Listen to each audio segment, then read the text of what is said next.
नमस्कार। आर के माही mathematics classes में आप लोग का स्वागत है। दोस्तों, कल के वीडियो में हम जो है ये 51 से लेकर 100 तक के प्रश्नों के जवाब जो हम हल किए थे, इसमें जो है 138 प्रश्न में जो फर्स्ट वीडियो में हम 1 से लेकर 50 तक के प्रश्नों को हल किए थे, जो चैप्टर प्रकाश के परावर्तन और अपवर्तन से लिया गया है, जो 10वीं क्लास के छात्र एवं छात्राओं के लिए काफ़ी यूजफुल ये वीडियो बनाया जा रहा है।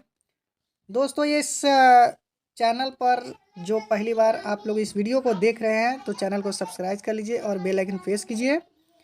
और इसको सारे वीडियो भी देखने के लिए आप लोग को प्लेलिस्ट सबका बना हुआ है, जो भी वहां पर जाकर आप लोग देख सकते हैं। और सबके जो भी प्लेलिस्ट है, संस्कृत का मिलेगा आपको, मैथ का मिलेगा।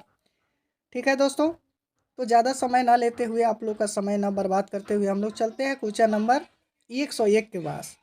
और यहाँ से 101 से लेकर 138 तक के प्रश्नों का आज हल हम समाप्त करेंगे। ठीक है दोस्तों, तो चलिए फर्स्ट प्रश्न आपका दिया हुआ है। दोस्तों, यहाँ पर ध्यान दिया जाए, टॉर्च एवं वाहनों के अग्रदीपों किस दर्पण का प्रयोग किया जाता है। टॉर्च एवं वाहनों की बात कर रहा है दोस्तों, तो 101 में जो है आपका राइट आंसर ए नंबर है। टॉर्च और वाहनों के अग्रदीपों में अवतल दर्पण के प्रयोग किया जाता है। वाहनों के साइड मिरर पीछे देखने के दर्पण में किस दर्पण का प्रयोग किया जाता है। दोस्तों, यहाँ पर दर्पण के जो भी साइड मिरर के रूप में देखने के लिए हमको उत्तल दर्पण का प्रयोग किया जाता है, जो ऑप्शन नंबर आपका सी में स्थापित है। ठीक है दोस्तों, चलिए यहाँ पर अगला प्रश्नों की हम बात करते हैं। दोस्तों, ये जो है आपका फॉर्मूला है, इसमें से कौन से दर्पण सूत्र है। तो यहाँ पर दर्पण सूत्र आपको एक नंबर जो है 103 का आंसर जो है ए नंबर होगा। और यही लेंस सूत्र की बात करें तो वो माइनस होता तो बी नंबर होता, लेकिन यहाँ दर्पण सूत्र की बात की जा रही है तो वहाँ पर 1/v प्लस 1/u बराबर 1/f है। ठीक है दोस्तों, तो चलते हैं हम लोग 104 की ओर।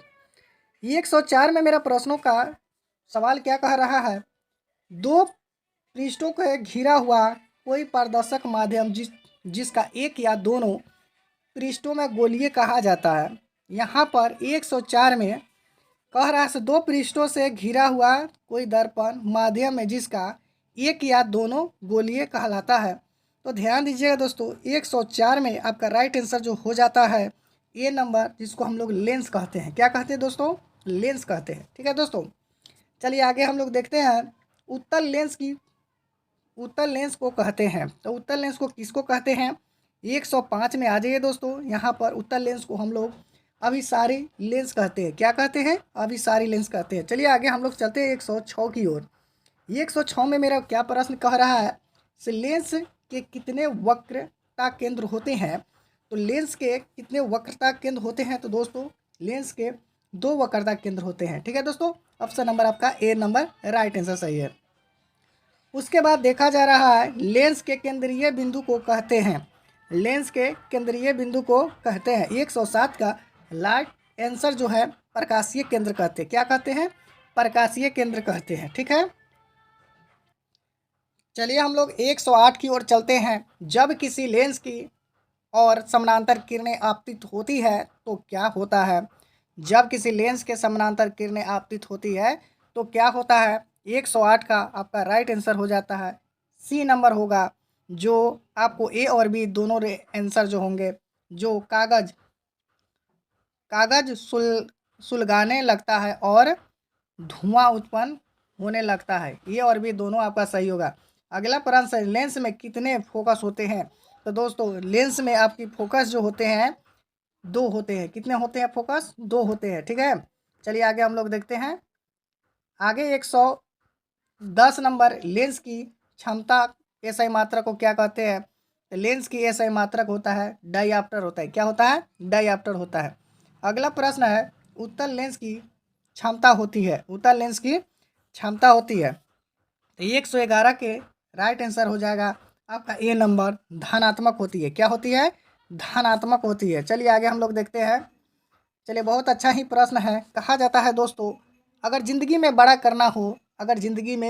करना हो तो पुरानी सोच को त्याग करना पड़ेगा। यानी सोच को त्याग करना पड़ेगा। जिस प्रकार बीज अपना अस्तित्व को त्याग करके एक पेड़ बन जाता है, उसी प्रकार दूध अपना वास्तविक रूप छोड़कर एक छेना बन जाता है। उसी तरह के मनुष्य जो है अपनी पुरानी सोच को त्याग कर एक अच्छा निर्णायक बन जाता है। ठीक है, चलिए आगे हम लोग देखते हैं। अवतल लेंस की क्षमता होती है, अवतल लेंस की क्षमता होती है 112 का आपका राइट आंसर ये नंबर हो जाएगा, ऋणात्मक होगा। क्या होगा दोस्तों?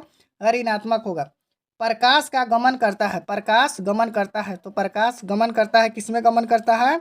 113 के राइट आंसर दोस्तों हो जाता है ये नंबर सीधी रेखा में होता है। क्या होता है? प्रकाश सीधी रेखा में गमन करता है। आगे हम लोग देखते हैं दोस्तों, ये आपका न्यूमेरिकल है, फिजिक्स का मैथ। अवतल दर्पण की फोकस दूरी आपका दी हुई है। एक वस्तु दर्पण से ध्रुव से 30 की दूरी पर रखी जाती है तो प्रतिबिंब बनेगा। अगर 30 की दूरी पर रखी जाती है तो उसका प्रतिबिंब बनेगा। 114 का आपका राइट आंसर हो जाता है दोस्तों। 60 सेंटीमीटर की ओर रखा जाएगा। कितने पर रखा जाएगा? 60 सेंटीमीटर के, जो हम लोग दर्पण सूत्र का प्रयोग करके उस पर हम बना लेंगे तो प्रतिबिंब बनेगा, वो आपको ज्ञात हो जाएगा। ठीक है दोस्तों, चलिए आगे हम लोग चलते हैं। आगे फिर से वही प्रश्न आया। अवतल दर्पण के 30 सेंटीमीटर दूरी पर, इसमें दूरी दिया हुआ है, वस्तु का प्रतिबिंब पीछे 40 पर होता है, तब दर्पण की फोकस दूरी है। इसमें एफ ज्ञात करना है दोस्तों, वही दर्पण सूत्र का प्रयोग करके आप लोग बना सकते हैं। आंसर आपका राइट आंसर दोस्तों 115 का हो जाता है। बी नंबर 120 आपका राइट आंसर होगा। ठीक है दोस्तों, अगर इस तरह का होगा तो यहाँ पर 4 12 हो जाएगा, 120 हो जाएगा। ठीक है, चलिए आगे हम लोग देखते हैं। अगर वक्रता त्रिज्या दी हुई है, फोकस दूरी ज्ञात करना हो, तो ये बराबर दोस्तों क्या होता है? r/2 होता है। क्या होता है? r/2 होता है। तो यहाँ पर 20/2 हो जाएगा, इसको काटेंगे तो कितना हो जाएगा? 10 सेंटीमीटर। तो इसका राइट आंसर 116 का आपका 10 आंसर हो जाता है। आपका option number A number right answer सही है। ठीक है दोस्तों, 116 का। चलिए आगे हम लोग देखते हैं। आगे 117 में क्या कहता है? जिस वस्तु से प्रकाश निकलती है उसे कहा जाता है। जिस वस्तु से प्रकाश निकलेगा उस वस्तु को हम लोग क्या कहते हैं? तो प्रकाश स्रोत कहते हैं। क्या कहते हैं? प्रकाश स्रोत कहते हैं। अगला प्रश्न दोस्तों आपका दिया हुआ है, प्रकाश की किरणों के समूह को कहते हैं कि प्रकाश के किरणों को समूह को क्या कहते हैं? तो किरण पुंज कहा जाता है। क्या कहा जाता है? किरण पुंज, जो ऑप्शन नंबर आपका बी नंबर राइट आंसर सही है। ठीक है दोस्तों, चलिए क्वेश्चन नंबर 19 की ओर चलते हैं। यहाँ पर क्वेश्चन नंबर 19 मेरा क्या कहता है? प्रकाश की किरणों के पथ दर्शाने वाले चित्रों को कहते हैं। प्रकाश की किरणों का पथ दर्शाने वाले चित्रों को कहा जाता है। तो 119 का आपका राइट आंसर दोस्तों ए नंबर हो जाएगा, किरण आरेख हो जाएगा। ठीक है दोस्तों, चलिए आगे देखते हैं। आवर्धन का ये सही मात्रक होता है। क्या होता है? आवर्धन का ये सही मात्रक होता है। तो आवर्धन का ये सही मात्रक आपको बता दें, 120 का आपका राइट आंसर सही हो जाता है, डी नंबर, जो इनमें से कोई नहीं होगा। इसमें से आवर्धन का ये सही मात्रक कोई नहीं है। ठीक है दोस्तों, चलिए आगे हम लोग चलिए 121 में हम प्रश्न देख रहे हैं। उत्तल दर्पण के सामने एक वस्तु रखा गया है। उत्तल दर्पण के सामने एक वस्तु रखा गया है, जिसकी प्रतिबिंब की आकृति कैसी होगी? जिसकी प्रतिबिंब की आकृति कैसी होगी? तो 121 का आंसर आपको दोस्तों हो जाता है। आपको बता दें 121 का ए नंबर आपका राइट आंसर हो, जो काल्पनिक होगा। कैसा होगा? काल्पनिक होगा। ए नंबर राइट आंसर सही है। किसी लेंस की क्षमता अगर -2D हो तो फोकस दूरी इसकी होगी। फोकस दूरी कितनी होगी? 122 का आपका राइट आंसर दोस्तों हो जाता है, डी नंबर। इसकी फोकस दूरी क्या होगी? -5 मीटर होगी। ठीक है दोस्तों, आगे हम लोग चलते हैं। आगे मेरा क्या है? 123 में क्या करा? निम्नलिखित में से किस अपवर्तनांक सबसे अधिक होती है?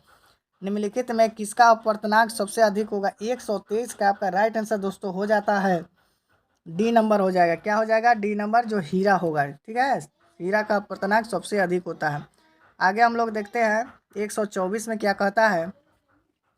निम्नलिखित में से किस लेंस की अभिसारी लेंस कहा जाता है? निम्नलिखित में से किस लेंस का अभिसारी लेंस कहा जाता है? 124 का आपका राइट आंसर ए होगा, उत्तल लेंस का कहा जाता है। किसका कहा जाता है दोस्तों? उत्तल लेंस का कहा जाता है। अगला प्रश्न हम लोग देखते हैं। दर्पण के सामने किसी भी दूरी पर स्थित वस्तु का प्रतिबिंब सीधा होता है, वह दर्पण कहलाता है। दर्पण के सामने किसी भी दूरी पर स्थित रखा जाए तो वो प्रतिबिंब सीधा प्रतिबिंब होता है, वह दर्पण क्या कहलाता है?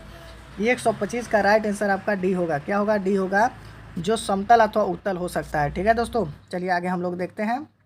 प्रश्न संख्या 126, निम्नलिखित में किस माध्यम से प्रकाश की चाल सबसे अधिक होगी? निम्नलिखित में किस माध्यम की चाल सबसे अधिक होगी? तो 126 का आपका दोस्तों हो जाता है राइट आंसर डी, जो निर्वात में होगा। क्या होगा? निर्वात में। चलिए आगे देखते हैं। तैलीय कागज होती है, तैलीय कागज होती है। 127 का ऑप्शन नंबर आपका सी है, प्रभाषक है। क्या है? प्रभाषक है। ठीक है दोस्तों, चलिए आगे हम लोग देखते हैं। 128 समतल दर्पण की फोकस दूरी होती है, समतल दर्पण की फोकस दूरी होती है। तो 128 का आपका राइट आंसर दोस्तों ए नंबर हो जाएगा, अनंत होती है। क्या होती है? अनंत होती है। ठीक है, आगे चल के हम लोग देखते हैं। अवतल दर्पण के सामने वस्तु को कहाँ रखा जाए ताकि प्रतिबिंब उल्टा वास्तविक समान आकार के हो? अवतल दर्पण में वस्तु कहाँ रखा जाए जो वस्तु वास्तविक उल्टा और समान हो? तो वक्रता केंद्र पर रखा जाए दोस्तों। 129 का ऑप्शन नंबर आपका सी है, वक्रता केंद्र पर रखा जाए। ठीक है दोस्तों, चलिए आगे हम लोग देखते हैं। आगे मेरा प्रश्न कह रहा है उत्तल दर्पण से बना प्रतिबिंब होता है। उत्तल दर्पण से बना प्रतिबिंब हमेशा आपको बता दें, हमेशा सीधा होगा एवं हासित होगी। ठीक है, चलिए आगे देखते हैं। निम्नलिखित में से कौन सा दर्पण लेंस में प्रयुक्त नहीं किया जाता है? निम्नलिखित में से कौन सा दर्पण लेंस में प्रयुक्त नहीं किया जाता है? तो आपको बता दें कि लेंस में कौन सा दर्पण नहीं प्रयुक्त किया जा सकता है? तो सी नंबर है, पीतल नहीं किया जाता है। ठीक है दोस्तों, चलिए आगे हम लोग देखते हैं। एक गोलीय दर्पण की फोकस दूरी 20 सेंटीमीटर हो तो गोलीय दर्पण कैसा होगा? एक गोलीय दर्पण की फोकस दूरी 20 सेंटीमीटर हो तो गोलीय दर्पण कैसा होगा? 132 का आपका राइट आंसर दोस्तों हो जाता है डी नंबर, इसमें से कोई नहीं होगा। ठीक है दोस्तों, चलिए आगे हम लोग देखते हैं। Question number 133। 133 क्या कहता है? तालाब का जल कम गहराई दिखाई देने का कारण होता है। तालाब का जल कम गहराई दिखाई देने का कारण होता है। तो 133 का ऑप्शन नंबर सी है, अपवर्तनांक के कारण। यहाँ पर प्रश्न 134 कह रहा है अवतल दर्पण की फोकस दूरी होती है, अवतल दर्पण की फोकस दूरी होती। तो यहाँ पर अवतल दर्पण की फोकस दूरी आपको बता दें क्या होती है। 134 का आपका राइट आंसर ए है, अवतल दर्पण की फोकस दूरी हमेशा ऋणात्मक होती है।